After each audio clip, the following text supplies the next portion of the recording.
नमस्कार आप सभी को। करंट अफेयर्स के इस सेशन में स्वागत है आप सभी का। सभी उपस्थित हो जाएं जिसके बाद से इस चर्चा को हम आगे बढ़ा सकें। और आज से आप देखेंगे कि जो ये प्रश्नों की सीरीज शुरू हुई है, इसमें सप्ताह के 3 दिनों, याद रखिएगा, सप्ताह के 3 दिनों में हम राष्ट्रीय और अंतर्राष्ट्रीय घटनाक्रम या राष्ट्रीय या अंतर्राष्ट्रीय रूप से महत्वपूर्ण घटनाओं को कवर करेंगे। और सप्ताह के अन्य 3 दिन जो आपके बचते हैं रविवार को छोड़कर, उन 3 दिनों में हम सिर्फ और सिर्फ बिहार से जुड़े हुए घटनाक्रमों को देखेंगे।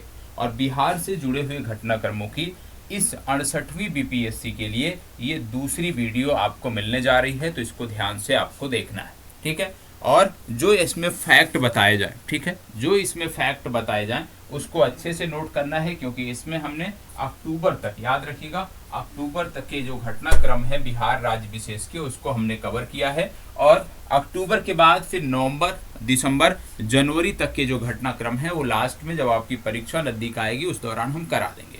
लेकिन पहले पिछले 1 से 1.5 वर्ष का जो घटनाक्रम है उसको हम यहाँ से प्रारंभ करने जा रहे हैं, यहाँ से चीज़ों को हम लेकर चलने जा रहे हैं। आप कह सकते हो कि नई सरकार के गठन के बाद से जो महत्वपूर्ण घटनाक्रम हुए हैं वो तो आपके लिए महत्वपूर्ण है ही, साथ ही साथ पूर्व के भी घटनाक्रम आपके लिए महत्वपूर्ण थे, जो 67वीं में भले ही नहीं पूछे गए लेकिन 68वीं में उनके पूछे जाने की संभावनाएं हैं। इसीलिए ये जो सीरीज है इसको हम आगे बढ़ा रहे हैं, तो ध्यान से देखना है, सभी को जुड़ना है। और आज के इस सीरीज में कुल प्रश्न 13 हैं। 13 प्रश्नों के माध्यम से हम बिहार से अपनी शुरुआत, आप कह लीजिए बिहार से अपनी शुरुआत प्रारंभ करने जा रहे हैं। आज पहला प्रश्न चलिए देखते हैं। जो लोग नहीं जुड़े हैं, विलंब से जुड़ते हैं, प्लीज अपनी उपस्थिति अवश्य दर्ज करा दिया करें समय पे, क्योंकि ये जो सेशन चल रहा है ये कहीं ना कहीं आपके लिए बहुत ही महत्वपूर्ण है, आपसे जुड़ा हुआ है, आपके लिए इसके फैक्ट बहुत ही महत्वपूर्ण हैं। तो चलिए शुरुआत करते हैं अपने आज के घटनाक्रम की। पहला प्रश्न है, अब बिहार के मिथिला मखाना के संदर्भ में बताएं कि मखाने के प्रति 100 ग्राम में कितने ग्राम प्रोटीन उपलब्ध होता है।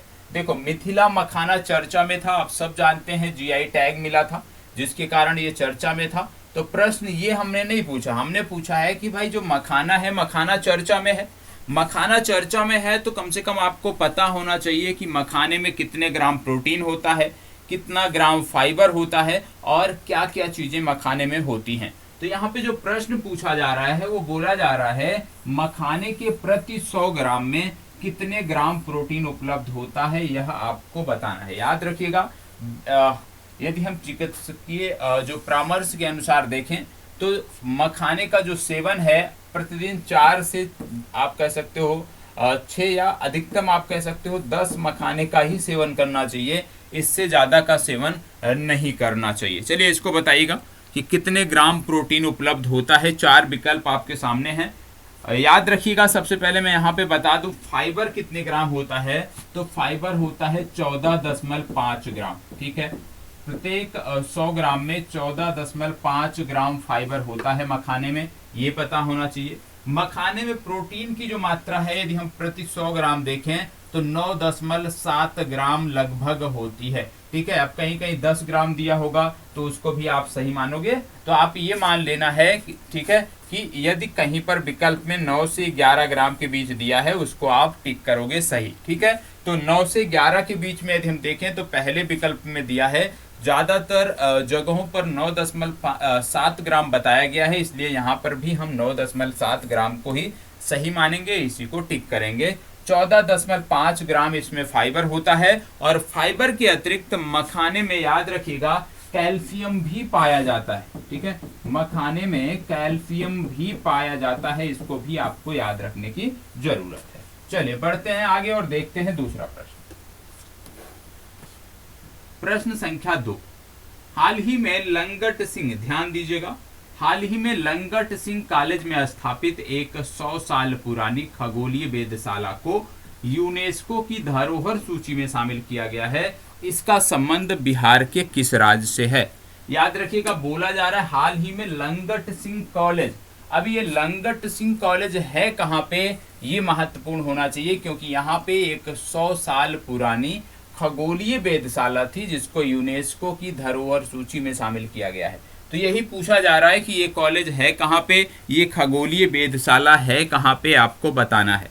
पिछले प्रश्न में हमने मिथिला मखाना की बात की थी। आपको पता होगा 20 अगस्त को चेन्नई में मिथिला मखाना को जीआई टैग दिया गया था। मिथिला मखाना के अतिरिक्त यदि हम बिहार के संदर्भ में बात करें तो मधुबनी पेंटिंग हो गया, कतरनी चावल हो गया, जर्दालू आम हो गया, मगही पान हो गया, सिलाव खांझा हो गया और शाही लीची हो गया। ये कुछ उत्पाद हैं जिनको जीआई टैग दिया गया है। अब आपकी जिम्मेदारी बनती है बिहार के संदर्भ में कि जितने उत्पादों का हमने नाम लिया है, होमवर्क है आपका पहला कि जितने उत्पादों का हमने नाम लिया है इनका जो क्षेत्र है कि ये किस क्षेत्र से संबंधित है वो क्षेत्र आप बताओगे। चाहे मिथिला मखाना की बात हो, चाहे मधुबनी पेंटिंग की बात हो, चाहे कतरनी चावल, मगही पान, जर्दालू आम, सिलाव खांझा, शाही लीची, इन सभी के बारे में आपको बताना है कि इनका संबंध किस क्षेत्र से है। ये आपका होमवर्क है, ठीक है। अब यहाँ पे बात हो रही है यूनेस्को की, तो आपको बता दें ये 100 साल नहीं है, ये 106 साल, करेक्ट कर लीजिएगा, 106 साल पुरानी वेधशाला है। यहाँ पे बात हो रही है यूनेस्को की, तो आपको बता दें यूनेस्को का फुल फॉर्म होता है United Nation Educational Scientific and Cultural Organisation. वर्तमान समय में यूनेस्को के प्रमुख की बात करें तो आंद्रे एजोले यूनेस्को के प्रमुख हैं और पेरिस में इसका हेडक्वार्टर देखने को मिलता है। अब आपको बता दें कि इसको जो इस स्थान को किस में रखा गया है, लुप्त प्राय धरोहर की सूची में रखा गया है, लुप्त प्राय धरोहर की सूची में रखा गया है। और ये जो सूची है यदि हम इसकी बात करें कि किस राज्य से है तो 4 यहाँ पे दिया हुआ है, सिवान, बक्सर, छपरा, तो इसका सही उत्तर है मुजफ्फरपुर, ठीक है। तो डी विकल्प इसका सही उत्तर है। तो आगे बढ़ते हैं और देखते हैं प्रश्न संख्या 3। इंडिया इनोवेशन इंडेक्स 2022 में बिहार का स्थान क्या रहा? चलिए बताइएगा, इंडिया इनोवेशन इंडेक्स 2022 में बिहार का स्थान क्या रहा। आपको बता दें कुल यहाँ पे जो राज्य हैं हमारे उनको 3 कैटेगरी में डिवाइड किया गया था। प्रथम जिनमें बड़े राज्य थे, ठीक है, या बड़े राज्य और छोटे राज्यों को मिलाकर, दूसरे में पर्वतीय राज्य और पूर्वोत्तर भारत के राज्य, और तीसरे में केंद्र शासित प्रदेशों को रखा गया था। यदि हम बात करें पहले में, पहली बात तो ये बता दें इंडिया इनोवेशन इंडेक्स 2022 ये इनोवेशन इंडेक्स का तीसरा संस्करण है, ये आपको पता होना चाहिए। 3rd संस्करण है, ये आपको पता होना चाहिए। इंडिया इनोवेशन इंडेक्स की जब हम बात कर रहे हैं तो आपको बता दें इंडिया इनोवेशन इंडेक्स 2022 की हम बात कर रहे हैं तो यहाँ पे जो टॉप पे राज्य रहा है वो है कर्नाटक। पहले में जो टॉप पे रहा है वो है कर्नाटक, ये आपको पता होना चाहिए। दूसरे में पर्वतीय राज्य और पूर्वोत्तर भारत के राज्यों की बात की जा रही है तो यहाँ पे आपको बता दें टॉप पर रहा है मणिपुर, ठीक है। जब बात होती है केंद्र शासित प्रदेशों की तो केंद्र शासित प्रदेशों की सूची में यदि हम बात करें तो चंडीगढ़ आपका टॉप पर है, तो चंडीगढ़ टॉप पर है, ठीक है। अब प्रश्न ये तो पूछा नहीं गया था कि कौन सा राज्य टॉप पे है, प्रश्न में पूछा जा रहा है कि इनमें से कौन सा है, बिहार का स्थान क्या है। तो बिहार के स्थान की बात प्रश्न में हो रही है तो यहाँ पे आपको बिहार के स्थान के संदर्भ में देखना है। तो बिहार का स्थान इसमें रहा है 15वां, ठीक है। तो ये इसका सही उत्तर है। चलिए आगे बढ़ते हैं। अगला है क्लाइमेट चेंज लर्निंग लैब की स्थापना बिहार के किस जिले में की जा रही है, बताइएगा। क्लाइमेट चेंज लर्निंग लैब की स्थापना बिहार के किस जिले में की जा रही है आपको बताना है। चलिए जवाब दीजिएगा, बिहार के किस जिले में की जा रही है। आप जानते हैं बिहार राज्य सरकार का लक्ष्य है वर्ष 2040 तक कार्बन न्यूट्रल होना, ये याद रखिएगा। बिहार सरकार का लक्ष्य है वर्ष 2040 तक शून्य कार्बन उत्सर्जन का लक्ष्य प्राप्त करना, तो ये आपको पता होना चाहिए। यदि हम क्लाइमेट चेंज लर्निंग लैब की बात करें तो इसकी स्थापना हुई है पटना के चिड़ियाघर में, पटना जू में, मतलब बी विकल्प पटना इसका सही उत्तर होगा। देखो ये सब पुराने करंट अफेयर्स हैं और मैं चाहता हूं कि इसका जवाब आपको पता हो, इनमें से ज्यादातर का जवाब आपको पता होना चाहिए, ठीक है। ये पूछा जा रहा है बिहार की सबसे बड़ी एलिवेटेड कॉरिडोर सड़क की कुल लंबाई कितने किलोमीटर है, बताइएगा। बिहार के सबसे बड़ी एलिवेटेड कॉरिडोर सड़क की कुल लंबाई कितने किलोमीटर है, आपको बताना है। चलो बताइएगा कितने किलोमीटर है।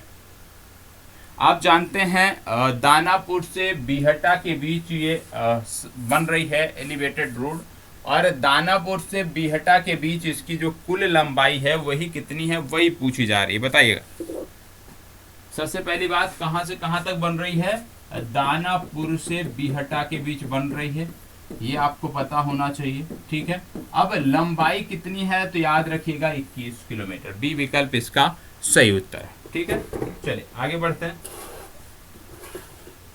1 मिनट, इसको बताइएगा। बिहार विधानसभा शताब्दी समापन समारोह 2022 के दौरान भारतीय प्रधानमंत्री ने शताब्दी स्मृति स्तंभ का उद्घाटन किया। इस स्तंभ के मूर्तिकार कौन है? शताब्दी स्मृति स्तंभ जो बनाया गया है बिहार विधानसभा में, बोला जा रहा है कि उसके मूर्तिकार कौन हैं, इनमें से ये आपको बताना है। 4 नाम दिए गए हैं, इन 4 नामों में से आपको अपने उत्तर का चुनाव करना है। बताइएगा कि इनका, इस स्तंभ के मूर्तिकार कौन हैं, इस स्तंभ के मूर्तिकार कौन हैं? अमृत प्रकाश शाह, जीतू, लेसी सिंह, जमा खान, इनमें से कोई नहीं या इनमें से एक से अधिक। चले फास्ट जवाब दीजिएगा। देखो अच्छा प्रश्न है, आपको पता होना चाहिए इस प्रकार की घटनाओं के बारे में, तो बताएं। देखो सबसे पहली बात आपको याद रखना है कि नरेंद्र मोदी जी प्रथम प्रधानमंत्री हैं जो बिहार के विधानसभा पहुंचे थे। इससे पहले कोई भी प्रधानमंत्री वहां नहीं गया है।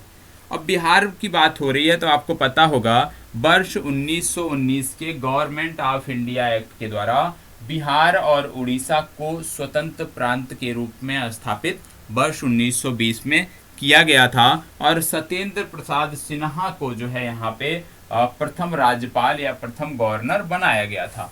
यहाँ पे बात हो रही है कि शताब्दी स्मृति स्तंभ के मूर्तिकार कौन हैं, तो याद रखिएगा इसके मूर्तिकार हैं अमृत प्रकाश शाह और जीतू, मतलब इनमें से एक से अधिक, और इनमें से एक से अधिक हैं, इसलिए आप ई विकल्प का चुनाव करेंगे। ठीक है, चलिए। पटना के जेपी गंगा पथ की कुल लंबाई कितने किलोमीटर है? चलिए बताइएगा। पटना के जेपी गंगा पथ की कुल लंबाई कितने किलोमीटर है? अच्छा प्रश्न है, बताएं। पटना के जेपी गंगा पथ की कुल लंबाई कितना है? आप जानते हैं दीघा से दीदारगंज, दीघा से दीदारगंज के बीच ये बन रहा है, और दीघा से दीदारगंज के बीच की कुल लंबाई कितनी है यही आपको बताना है। 2024 तक इसको पूर्ण करने की बात की जा रही है, यह आपको पता होना चाहिए। बताएं, फास्ट जवाब दीजिएगा, सभी को जवाब देना है। चलिए बताइएगा।